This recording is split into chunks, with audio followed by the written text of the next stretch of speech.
Halo semua, seorang pendeta diculik dan dibunuh di negara bagian Kaduna, Nigeria. Jenazah pendeta yang diculik dan dibunuh oleh ekstremis Islam ditemukan pada hari Rabu Abu. Seorang pendeta Katolik diculik pada Selasa malam di negara bagian Kaduna, Nigeria, tempat para penggembala Fulani dan teroris ekstremis Islam lainnya beraksi. Mayatnya ditemukan keesokan harinya, kata beberapa sumber. Pendeta Sylvester Okechukwu, pendeta Gereja Katolik St. Mary di Tachira, Kabupaten Kaura, diculik dari rumahnya oleh penyerang tak dikenal tak lama setelah pukul 9 malam dan kemudian dibunuh, menurut Keuskupan Kafanchan. Ia berusia 45 tahun. Para penculik menjemputnya dari pastoran kemarin, 4 Maret, lewat pukul 9 malam, dan jasadnya yang tak bernyawa ditemukan hari ini, Rabu Abu dini hari, kata pendeta daerah Williams Abba kepada Christian Daily International, Morning Star News melalui pesan singkat. Hari dan cara yang luar biasa untuk meninggal. Abunya sudah siap dan akan dicoret di dahi umat paroki untuk mengingatkan mereka bahwa mereka adalah debu dan akan kembali menjadi debu. Pagi ini, hidupnya berakhir dan ia telah menjadi debu di hadapan kita. Sifat kematian yang kejam yang dialaminya serupa dengan yang dialami Kristus, katanya. Romo Sylvester tidak pernah bercela. Ia baik hati, santai, pekerja keras, dan orang yang sangat baik. Ia mencintai imamat, kata Abba. Saat kita berduka atas kematian martir ini, kita memohon kepada Tuhan yang baik untuk memberinya istirahat kekal dan membawa kedamaian bagi kita dan gereja. Abba mengatakan Sylvester adalah mantan muridnya selama 4 tahun. Tidak pernah nakal, rendah hati, dan hamba Tuhan yang berdedikasi, katanya. Dia adalah pendeta di paroki yang baru dibentuk di Takat Chiefdom, wilayah pemerintah daerah Kaura, pemerintah daerah yang terkenal karena penculikan untuk tebusan dan tindakan perampokan. Romo Sylvester adalah seorang hamba Tuhan yang berdedikasi yang bekerja tanpa pamrih di ladang Tuhan, menyebarkan pesan perdamaian, kasih, dan harapan, kata Shennet. Ia selalu siap sedia dan dapat diakses oleh umat parokinya. Kematiannya yang terlalu dini telah meninggalkan kekosongan yang tak terhapuskan dalam keluarga keuskupan kami, dan kami turut merasakan kepedihan atas kepergiannya bersama keluarga, teman, dan semua orang yang mengenal dan mencintainya. Nigeria tetap menjadi salah satu tempat paling berbahaya di bumi bagi umat Kristen. Menurut Daftar Pengawasan Dunia 2025 milik Open Doors, mengenai negara-negara tempat umat Kristen paling sulit untuk ditinggali. Dari 4.476 orang Kristen yang terbunuh karena iman mereka di seluruh dunia selama periode pelaporan, 3.169% berada di Nigeria, menurut LWL. Tingkat kekerasan anti-Kristen di negara ini sudah mencapai titik maksimum yang dimungkinkan berdasarkan metodologi World Watch List. Demikian pernyataan laporan tersebut. Di wilayah utara tengah negara itu, tempat orang Kristen lebih banyak jumlahnya daripada di wilayah timur laut dan barat laut, milisi ekstremis Islam Fulani menyerang masyarakat pertanian, menewaskan ratusan orang, terutama orang Kristen, menurut laporan tersebut.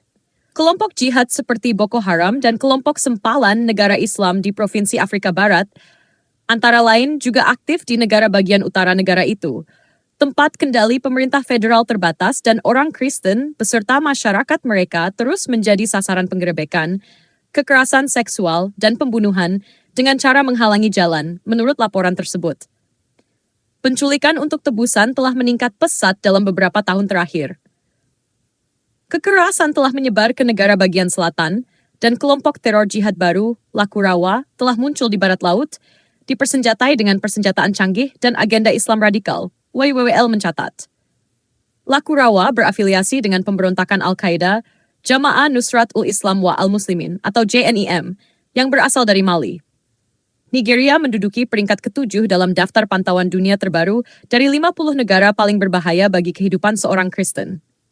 Negara bagian Kaduna telah menjadi sasaran serangan terus-menerus oleh para penggembala Fulani dalam beberapa tahun terakhir.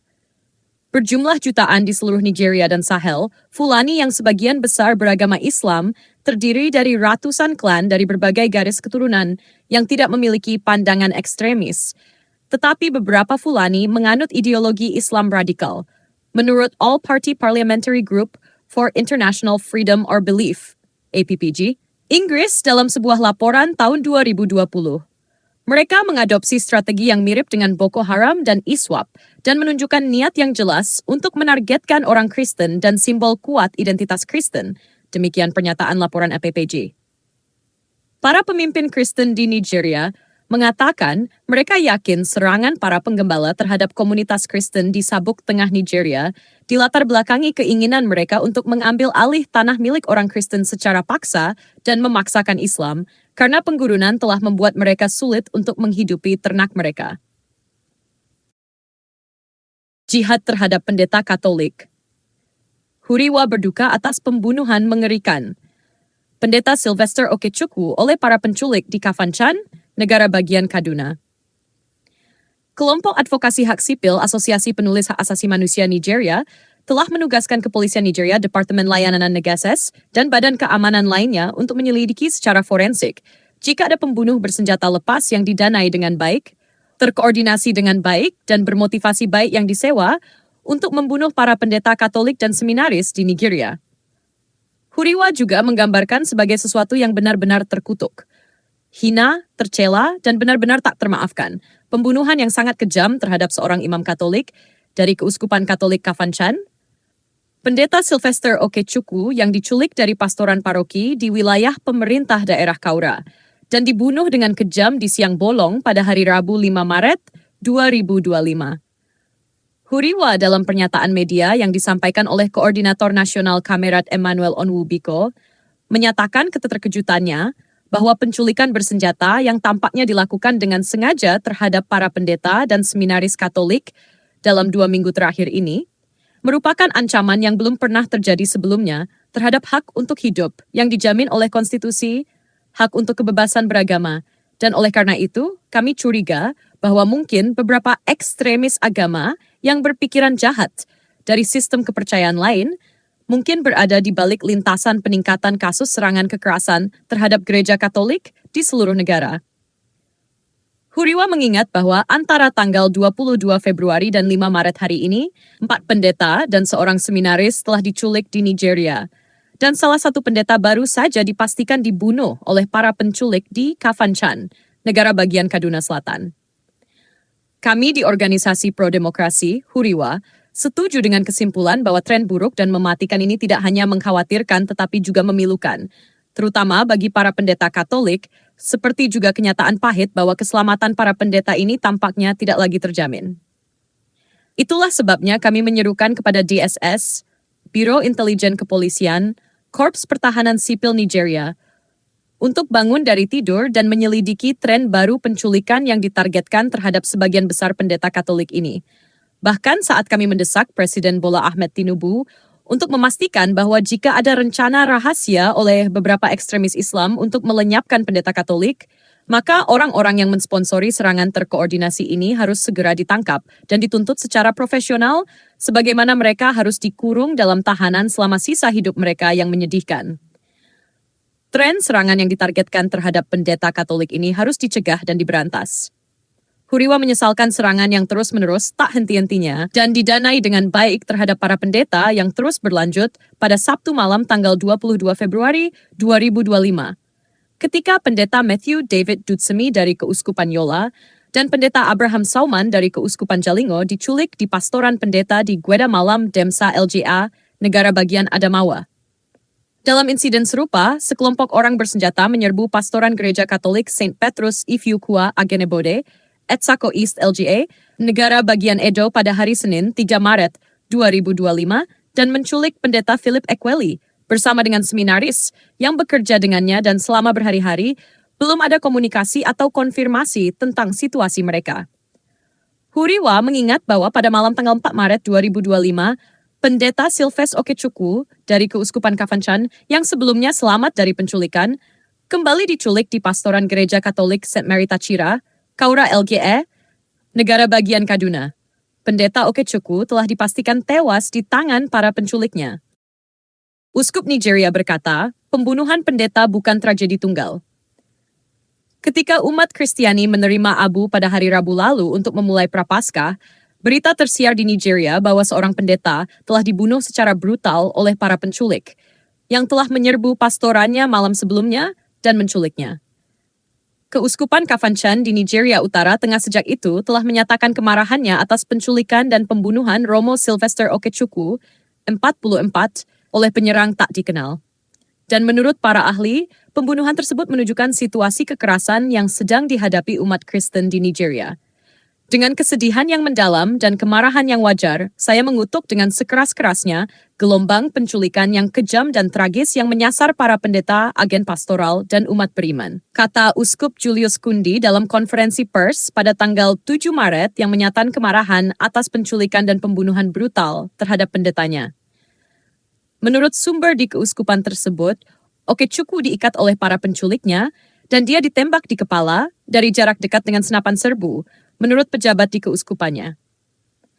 Kundi menggambarkan pembunuhan itu sebagai penculikan yang mengerikan dan pembunuhan yang mengerikan terhadap anak saya, dan menegaskan bahwa itu adalah serangan kejam terhadap iman kita, kemanusiaan kita, dan kedamaian negara kita. Kematian Okechukwu bukan sekadar serangan terhadap gereja, tetapi penghinaan langsung terhadap nilai-nilai keadilan, perdamaian, dan martabat manusia, tambah uskup tersebut. Keuskupan diliputi kesedihan, dan negeri ini diliputi kemarahan. Kundi menyerukan keadilan dan mendesak warga Nigeria untuk mengingat bahwa pembunuhan Okechukwu bukanlah tragedi yang terisolasi. Uskup Kafanchan mencatat adanya kekerasan lain terhadap Kristen di keuskupannya. Pembunuhan katekis Raymond Yau pada 21 Juli 2021, penculikan dan pembunuhan Romo John Mark Chetnum pada Juli 2022, pembunuhan seminaris berusia 25 tahun Naaman Stephen Ngofe pada September 2023, dan hilangnya katekis Istifanus Katunku yang diculik pada 4 Juli 2024 dan keberadaannya masih belum diketahui.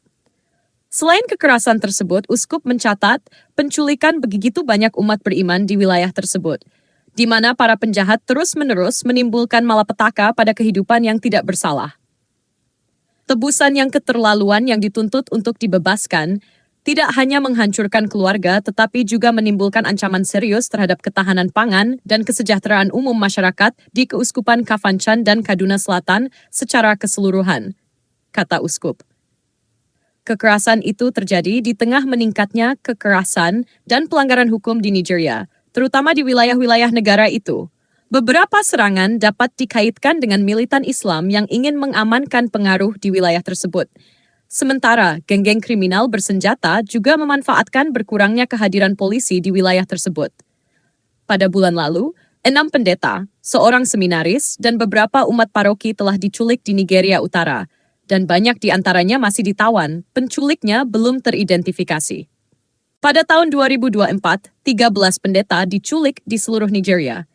Dan menurut satu analisis terkini, hampir 200 pendeta dan seminaris telah diculik di Nigeria sejak 2015. Dengan sedikitnya 13 dari mereka terbunuh saat diculik. Selain yang lainnya terbunuh di tengah serangan geng atau milisi terhadap gereja dan desa. Kundi menjelaskan bahwa penculikan di mana uang tebusan diminta dari masyarakat untuk membebaskan orang-orang yang diculik memiliki konsekuensi ekonomi jangka panjang. Penculikan tersebut telah membuat masyarakat ketakutan, mengganggu penghidupan, dan memperparah kesulitan ekonomi di wilayah yang sudah berjuang, kata Kundi. Memperhatikan bahwa 6 orang telah diculik dalam beberapa minggu terakhir dari paroki St. Matthew di desa Anchuna, uskup mengatakan bahwa kita tidak bisa tinggal diam karena masyarakat kita hidup dalam ketakutan, tidak yakin akan masa depan. Bulan lalu, pada dini hari tanggal 6 Februari, Romo Cornelius Manzak Damulak, seorang mahasiswa Universitas Veritas di Abuja, diculik di kediamannya. Saat kembali dari kunjungan ke rumah sakit pada 12 Februari, Romo Livinus Maurice dari gereja St. Patrick di Isokpo di negara bagian Rivers diculik bersama 2 umat parokinya. Pada tanggal 19 Februari, seorang pendeta dari Keuskupan Agung Jos, Pendeta Moses Jiang, diculik dari kediamannya di paroki St. Mary Maijuju bersama keponakannya dan Nyam Ajiji, ketua Dewan Paroki. IGG dilaporkan telah terbunuh. Meskipun ada rumor bahwa Jiang dan keponakannya telah dibebaskan, Keuskupan Agung Jos belum mengonfirmasi pembebasan mereka. Pastor Abraham Somam dan Efer Matthew Dusemi diculik pada 22 Februari dari pastoran paroki di Gweda Malam di negara bagian Adamawa. Kedua pastor tersebut kini telah diselamatkan. Pada tanggal 3 Maret, orang-orang bersenjata menyerang gereja Katolik St. Peter di Ifukua Ajenebode, negara bagian Edo, menculik Romo Philip Ekweli dan seorang seminaris. Mereka belum dibebaskan. Sementara itu, Kundi mengatakan minggu lalu bahwa pejabat pemerintah harus mengatasi meningkatnya gelombang kekerasan di negara tersebut. Kami menuntut agar pemerintah dan aparat keamanan mengambil tindakan segera dan tegas untuk menyeret para pelaku kejahatan keji ini ke pengadilan. Darah Romo Sylvester Okechukwu dan semua jiwa tak berdosa lainnya menyerukan keadilan. Okechukwu lahir pada 11 Desember 1980 dan ditahbiskan untuk Keuskupan Kafanchan pada 11 Februari 2021. Pendeta tersebut selamat dari penculikan sebelumnya pada tahun 2022 dan 2025 sebelum dibunuh bulan ini. Nah, berikut adalah ayat-ayat yang sesuai dengan peristiwa yang terjadi. Quran 47 ayat 4. Maka apabila kamu bertemu dengan orang-orang kafir di medan perang, maka pukullah batang leher mereka. Selanjutnya, apabila kamu telah mengalahkan mereka, tawanlah mereka. Dan setelah itu, kamu boleh membebaskan mereka atau menerima tebusan sampai perang selesai. Demikianlah.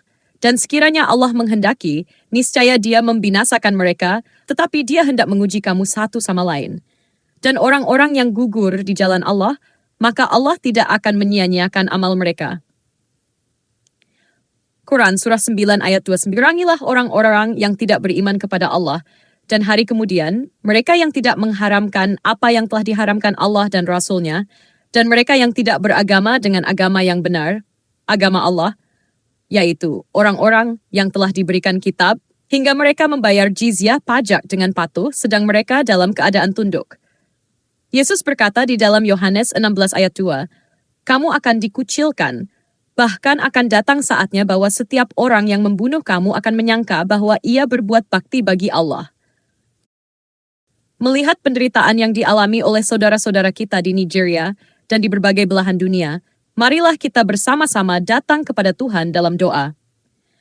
Bapa di surga, kami datang kepadamu dengan hati yang hancur, mengingat saudara-saudara kami yang mengalami penganiayaan karena iman mereka kepadamu. Khususnya bagi umat Kristen di Nigeria dan di seluruh dunia yang menghadapi ancaman, penculikan, dan bahkan kehilangan nyawa mereka demi namamu. Tuhan, Engkau melihat setiap air mata, Engkau mendengar setiap seruan. Kami berdoa agar Engkau memberikan kekuatan kepada mereka yang menderita, menghibur keluarga yang kehilangan orang yang mereka kasihi, dan menopang mereka dengan damai sejahtera-Mu yang melampaui segala akal. Kami juga berdoa bagi mereka yang menganiaya agar hati mereka disentuh oleh kasih-Mu dan mereka berbalik dari jalan yang jahat. Biarlah terang Injil-Mu tetap bersinar bahkan di tengah kegelapan penganiayaan. Lindungi gereja-Mu ya Tuhan. Kuatkan iman kami semua agar tetap setia sampai akhir, karena kami tahu bahwa mahkota kehidupan telah Engkau sediakan bagi mereka yang setia. Di dalam nama Tuhan Yesus Kristus, kami berdoa dan mengucap syukur. Amin. Sekian video kali ini, sampai jumpa di video yang akan datang. Tuhan Yesus memberkati.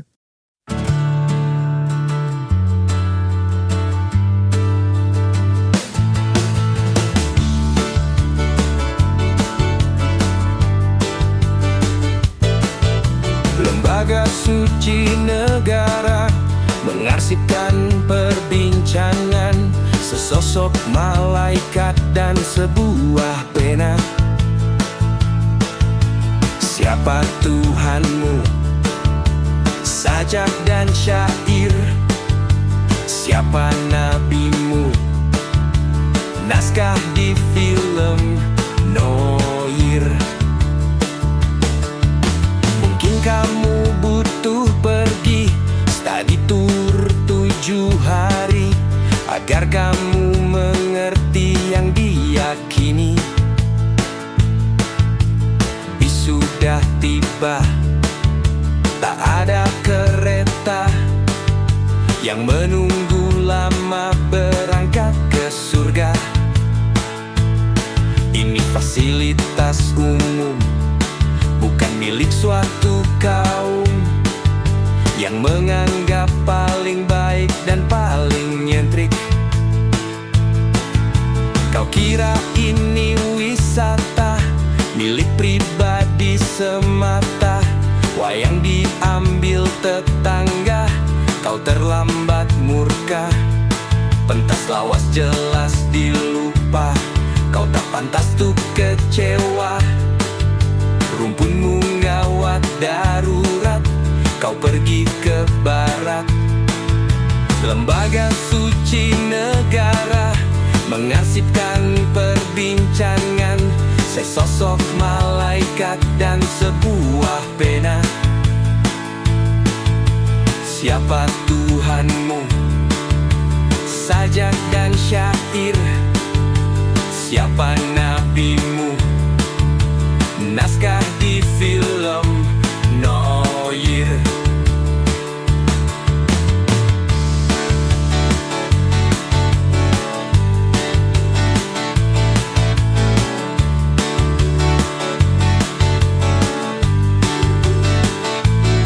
Bagaimana bila nanti kau tak masuk kategori, sebab hafal ayat suci acuh di arti?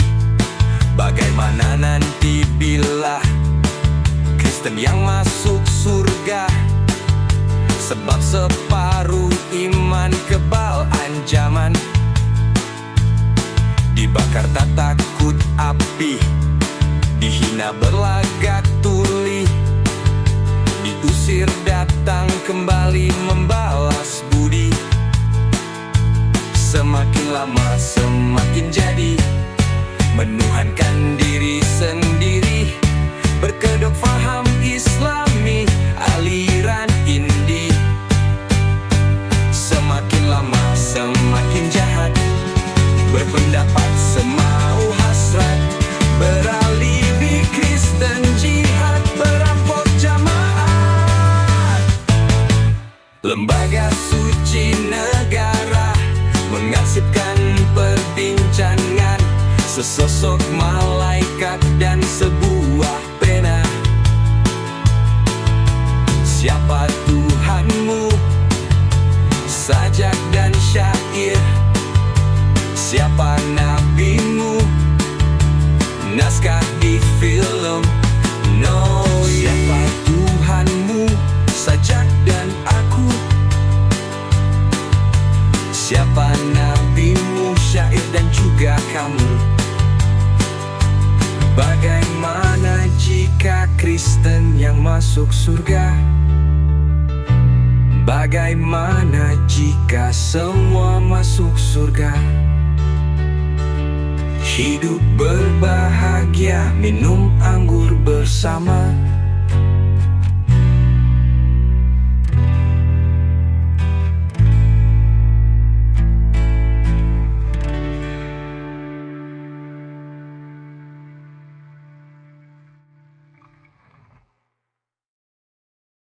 Yang bawahan dari gereja bawang, kepalanya sungsang, otaknya diselangkang. Surganya cuma batang yang mencari lubang, selalu mimpi disayang oleh para dayang. Hidungnya belang, mulutnya lancang, suka menantang, dengan muka garang, tidak bisa menang. Kalau tidak curang, sering dapat uang, menggunakan parang, tapi ngaku dagang di tanah abang.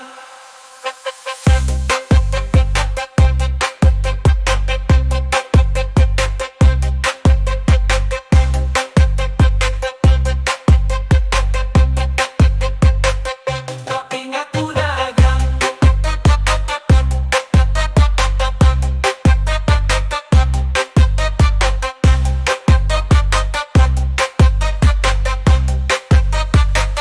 Di tanah bawang yang terbelakang, pengetahuannya kurang, nuraninya hilang. Percaya Tuhan yang berhutang, untuk nabi berperang, suka barang benci semua orang, merampok para tukang yang bekerja di ladang, memperbudak bujang dan perempuan yang malang. Baju putih dia pasang lalu pergi ke simpang, ibadahnya adalah nampang supaya dikira nyumbang. Dongeng dia pegang, sejarah dia buang. Orang bawang yang sedang tegang, jangan kamu girang, jangan kamu sedang. Tidak ada gamang, tidak ada bimbang, gerakan kamu datang, disiksa sampai ke tulang. Di atas seutas ban kamu akan dipanggang, sampai waktu